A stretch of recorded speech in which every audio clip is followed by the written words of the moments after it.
Hello दोस्तों, आप सभी को मेरे यूट्यूब चैनल पे स्वागत है। आइए आज हम लोग इस वीडियो में देखते हैं बहुपद, जो कि एग्जाम के लिए बहुत ही इंपॉर्टेंट टॉपिक है। ये आप पेपर उठा के देखिए, यहाँ से हमेशा 1 या 2 नंबर का या 4 नंबर का हमेशा ऑब्जेक्टिव पूछ लिया जाता है।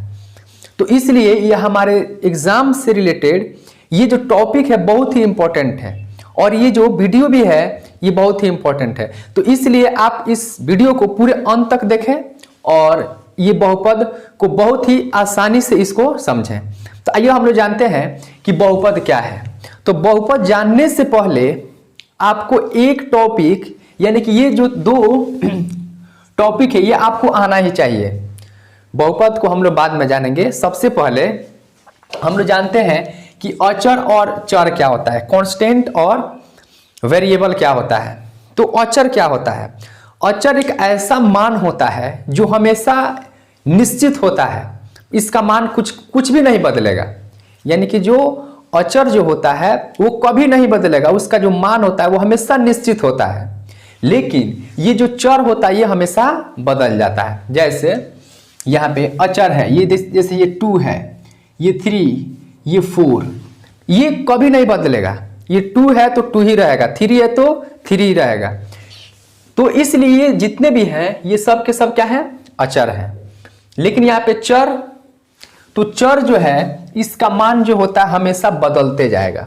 जैसे एग्जांपल यहाँ पे देखिए, x भी लिख सकते हैं आप, y लिखेंगे, यहाँ पे a होगा, यहाँ पे b होगा, है ना।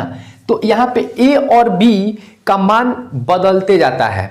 यानी कि a का मान, जैसे यहाँ पे a का मान कभी 2 भी हो सकता है। a का वैल्यू आप अक्सर मैथमेटिक्स में पढ़ते हैं कि a का मान निकालना होता है या b का मान निकालना होता है। तो आप देखते हुए कि a जो होगा, a का मान कभी 2 आएगा, कभी 3 आएगा, या चाहे x हो गया, x का मान भी कभी 3, 4, 5 ये बदलते जाएगा। कभी माइनस में आएगा, कभी प्लस में आएगा। तो ये जो x y जो है ये चर है, ये देखिए कैसे बदल रहा है, ये बदलते जाएगा। लेकिन यहाँ पे अचर जो होता है ये नहीं बदलता है, वो निश्चित रहेगा। यानी कि वो 2 है तो वो 2 ही रहेगा, ये 3 है तो 3 है, ये 4 है तो 4 ही। ऐसे आप कोई भी नंबर ले सकते हैं।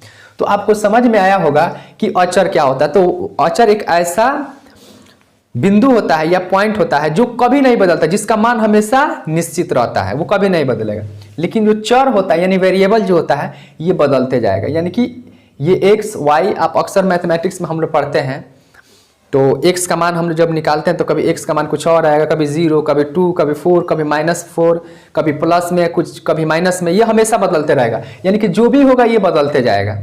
तो ये अचर होता है। अच्छा, अब हम बात करते हैं कि अचर और ये चर आपको बेहतर से समझिए। अचर और चर जो है आपको बेहतर समझ में आ गया होगा। अब हम लोग बात करते हैं यहाँ पे कि बहुपद। तो बहुपद को जानने से पहले हम लोग पद पहले देखते हैं। तो पद क्या होता है? जैसे ये 2 है, ये भी एक पद है जिसको इंग्लिश में टर्म कहा जाएगा। ये पद है जिसको इंग्लिश में टर्म बोलते हैं। ये 2 है, ये भी एक पद है। यहाँ पे 3x है, ये भी एक क्या है? पद है। ये क्या है? 5, ये भी एक क्या है? पद है। यानी कि कुछ भी लिखिए एक ही पद है ये। लेकिन अगर हम इसके बीच में प्लस का साइन लगा देते हैं तो 1 और ये 2, अब ये 2 पद हो गया। यानी कि बीच में प्लस का चिन्ह लग गया तो इन दोनों को जोड़ दिया, और जब दोनों को जोड़ दिया तो ये कितना पद हो गया? 2 पद हो गया। उसी तरह से अब इस 2 को आप इसमें जोड़ देंगे, ऐड कर देंगे, तो अब ये कितना पद हो गया? 3 पद हो गया। 1, 2 और ये 3 हो गया। 1, 2, 3 हो गया। इसी तरह से आप यहाँ पे -3 कुछ भी आप लगा सकते हैं, 3y, कितना पद हो गया? 4। 1, 2, 3, 4 हो गया। अच्छा, अब यहाँ पे अगर हम प्लस को हटा दें यहीं पर और यहाँ पे इंटू का साइन लगा दें तो क्या होगा? तब ये कितना पद होगा? तो ये एक ही पद कहलाएगा। यानी कि पद जो बनता है वो प्लस और माइनस से बनता है। यानी कि मल्टीप्लाई और डिवाइड से पद नहीं बनता है। ये टोटली जो होगा वो एक ही पद कहलाएगा।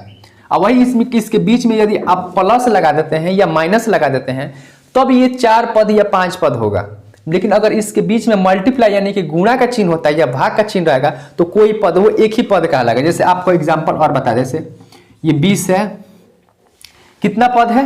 1। इसमें आप 4 जोड़ दीजिए। अब ये कितना पद हो गया? 2 हो गया। 1 और 1 2, 2 पद हो गया। प्लस था ये 2 हो गया। अच्छा बीच में आप माइनस लगाएंगे तो भी कितना होगा? ये 2 ही पद होगा। लेकिन वही यहां पे आप इंटू का साइन लगा दीजिए। अब कितना होगा? ये एक ही पद होगा। गुणा और भाग से पद नहीं बनता है। किससे बनता है? प्लस और माइनस से बनता है। यहां पे डिवाइड लगाइए, कितना पद होगा? अभी भी ये एक ही पद कहलाएगा। आपको समझ में आया होगा? तो अब पद आपको समझ में आ गया। तो बहुपद, तो प्लस और माइनस से मिलकर बहुत सारे पदों को, जब 2 या 2 से अधिक पद आपस में श्रृंखला के द्वारा एक दूसरे से जुड़ जाते हैं, उसी को हम लोग क्या कहते हैं? बहुपद। इसी में इसका आंसर है बहु। बहु माने बहुत, पद यानी कि जिसमें बहुत सारा पद होता है उसी को हम लोग बहुपद कहते हैं। या इसको ऐसे भी बोल सकते हैं कि चर और अचर राशियों का एक ऐसा समूह जिसका अधिकतम घात एक पूर्ण संख्या होता है। ऐसे भी आप बोल सकते हैं, या ऐसे भी आप समझ सकते हैं कि बहुपद यानी कि जिसमें बहुत सारा पद होता है उसी को हम लोग क्या कहते हैं? बहुपद कहते हैं। इंग्लिश में इसको पोलिनोमियल्स कहा जाता है, ठीक है ना। अब ये बहुपद के प्रकार हम लोग पढ़ेंगे। ये बहुपद के जो प्रकार है ये पद के आधार पे होता है और घात के आधार पे होता है। तो पद के आधार पे देखिए ये 3 प्रकार के, ऐसे तो और भी लिख सकते हैं आगे, लेकिन अक्सर ये 3 ही एग्जाम में पूछा जाता है। एक पदी बहुपद, मोनोमियल, यहां पे ध्यान देंगे आप। मोनोमियल, मोनो का मतलब होता है एक, बाई माने होता है 2, ट्राई मतलब होता है 3, जिसमें एक ही पद होता है। वैसा बहुपद जिसमें एक पद होता है उसे एक पदी बहुपद कहते हैं। जैसे आप क्या लिख सकते हैं? ये 2x, कितना पद है? एक ही है। यहाँ पे 3y है, कितना पद है? एक ही है। यहाँ पे केवल 2 लिख सकते हैं, ये भी क्या है? एक पद है। ये x, ये भी क्या है? एक पद है।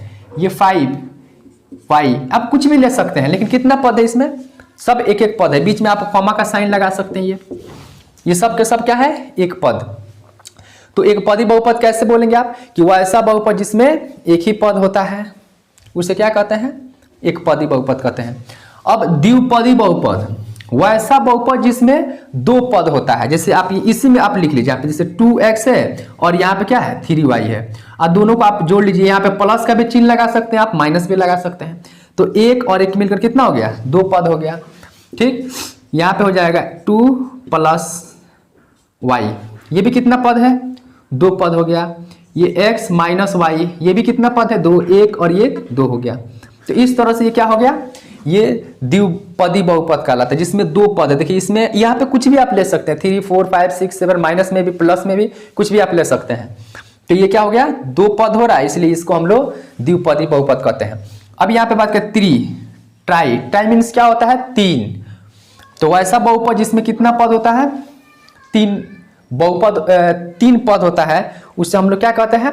त्रिपदी बहुपद कहते हैं। जैसे यहाँ पे हो गया x + y + z, 1 2 3, कितना पद हो गया? 3 पद हो गया, इसलिए इसको क्या बोला जाएगा? त्रिपदी बहुपद बोला जाएगा। और भी आप लिख सकते हैं, जैसे 2x - 3y + 2 हो गया। तो 1 2 और ये 3 हो गया। बात समझ में आ रही होगी आपको? ये हो जाएगा x - 2x - 3y, 1 2 और ये 3, कितना पद है? 3 गो। तो इसलिए त्रिपदी बहुपद। आप यहाँ पे कुछ भी लिख सकते हैं, बस यहाँ पे बीच में प्लस और माइनस का साइन लगाकर आपको 3 पद लिखना है। तो वैसा बहुपद जिसमें एक ही पद होता है, एक पदी बहुपद, यहाँ पे देखिए सब लिख दिए हैं। द्विपदी जिसमें 2 पद होता है, त्रिपदी जिसमें 3 पद होता है। बात समझ में आई होगी? तो ये पद के आधार पर था। और भी आप लिख सकते हैं, 4 पद आप लिख सकते हैं, 5 पद लिख सकते हैं। तो 4 से जब ज्यादा होता है ना, तो उसी को हम लोग बोलते हैं बहुपद, बहुत पद, ठीक है ना। अब घात के आधार पे, पावर, डिग्री जो होता है, घात के आधार पे जो बहुपद होता है ये भी 4 प्रकार के होता है। एक रैखिक बहुपद, रैखिक के मतलब होता है एक, यहाँ पे देखिएगा 1, द्वि माने होता है 2, त्रि मतलब 3, द्वि यानी 2 कितना हो जाता है? 4 हो जाता है। तो वैसा बहुपद जिसका अधिकतम घात जो होता है वो 4 होता है। सॉरी, यहाँ पे रैखिक बहुपद है, वैसा बहुपद जिसका अधिकतम घात कितना होता है, 1 होता है। यहाँ पे देखिएगा आप x प्लस वाई बराबर, जैसे मान लीजिए 2 है, यहाँ पे बराबर का साइन इसमें नहीं यूज करना है, नहीं तो इक्वेशन आप ये इक्वेशन बन जाएगा। अगर यहाँ पे इक्वल का साइन लगाएंगे तो ये इक्वेशन बन जाएगा, समीकरण बन जाएगा। तो यहाँ पे देखिए पावर 1 है, ये भी 1 है, आपको लिखने की जरूरत नहीं है, ये 1 छुपा होता है। इसी तरह से यहाँ पे 5x प्लस 2 लिख देते हैं, तो इसका भी पावर कितना है, 1 है, इसका पावर भी 1 है। तो जिसका अधिकतम पावर देखना है, पावर देखेंगे, अगर ज्यादा 1 होगा तो क्या कहलाएगा, रैखिक बहुपद, लीनियर पॉलिनोमियल्स कहलाएगा। उसी तरह से यहाँ पे द्विघात, यानी कि जिसका अधिकतम घात कितना होना चाहिए, 2 होना चाहिए। जैसे 2x² प्लस 9y प्लस 7, कुछ भी आप लिख सकते हैं यहाँ पे। तो यहाँ पे पावर कितना आ गया, 2 आ गया। तो जिसका अधिकतम घात यानी कि 2 होता है वो क्या कहलाएगा, द्विघात बहुपद कहलाता है, द्विघात क्वाड्रेटिक पॉलिनोमियल्स कहलाएगा। उसी तरह से यहाँ पे लिख सकते हैं 2 के पावर 2 प्लस 9y प्लस 3, ऐसे आप कुछ भी लिख दीजिए। इसका पावर देखना है आपको, पावर कितना हो गया, 2 हो गया, तो इसलिए क्या कहलाएगा, द्विघात बहुपद कहलाएगा। यहाँ पे लिख सकते हैं आप x² लिख सकते हैं। तो वैसा बहुपद जिसका अधिकतम घात कितना होता है, 2 होता है, उसे हम लोग द्विघात बहुपद। अब त्रिघात क्यूबिक पॉलिनोमियल, वैसा बहुपद जिसका अधिकतम घात कितना होता है, 3 होता है। कितना पावर है, 3 है। तो बस आपको याद करना है कि जिसका पावर अगर 1 लगे तो तुरंत उसको रैखिक मानना है, जिसका घात 2 देखना है द्विघात मानना है, और जिसमें 3 पद होता है उसको क्या है, जिसका पावर 3 होता है उसको हम लोग त्रिघात बहुपद कहते हैं। अब यहाँ पे देखिए 9y³ plus 7x plus 2, power कितना है, 3, क्या होगा, त्रिघात हो जाएगा। पावर कितना है, 3, त्रिघात हो जाएगा। जब भी पावर ज्यादा दिखाई दे आप त्रिघात लगाएंगे। अब बात करते हैं द्विघात बाइक्वाड्रेटिक पॉलिनोमियल। अब ये बाइक्वाड्रेटिक पॉलिनोमियल वैसा बहुपद जिसका अधिकतम घात कितना होता है, 4 होता है। जैसे देख लीजिए x के power 4 plus 5y plus 3, power कितना है, 4, ये क्या हो जाएगा, द्विघात हो जाएगा, ठीक है ना। इस तरह से यहाँ पे 9 के पावर 9x प्लस 4y के पावर 4 प्लस 3। अब यहाँ पे देखिए यहाँ पे पावर कितना है, 4 है, इसलिए क्या कहलाएगा, द्विघात बहुपद कहलाएगा। तो इस तरह से घात के आधार पे ये बहुपद हो गया।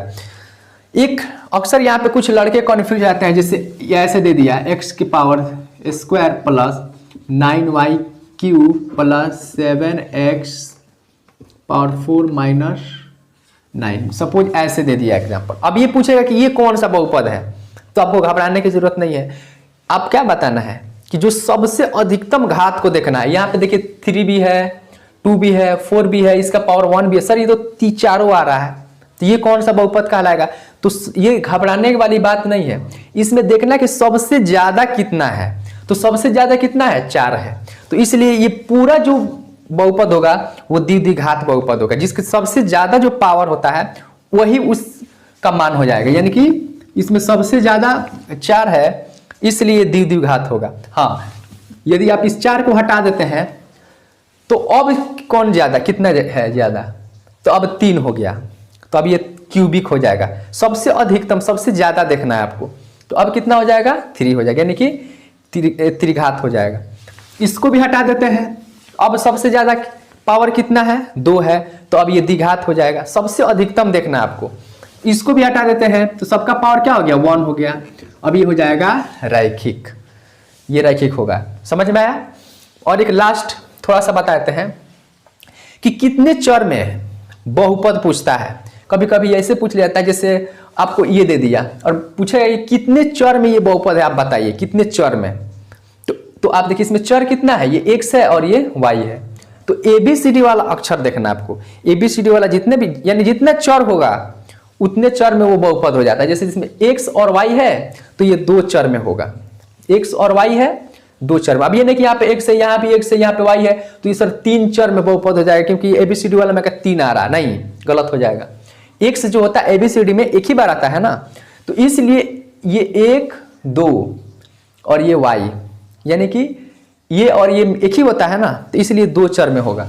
उसी तरह से यहाँ पे अगर लिख देगा 3x + 9y +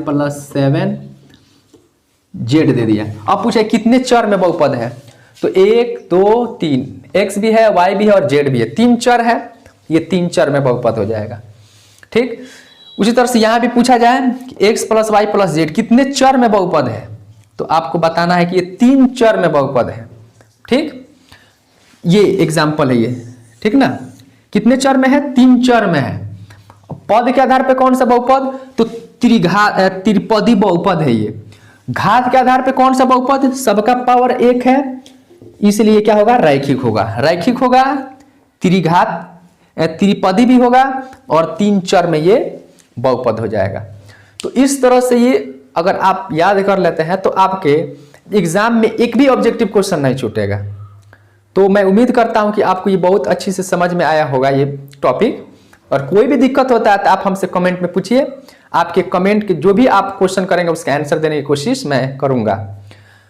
अगर आपको ये वीडियो अच्छी लगी हो तो मेरे चैनल को सब्सक्राइब करें, लाइक करें, कमेंट करें और अपने दोस्तों के साथ में शेयर करें ताकि वो भी इससे लाभ उठा सके। वीडियो देखने के लिए धन्यवाद। आप इसका स्क्रीनशॉट ले लें।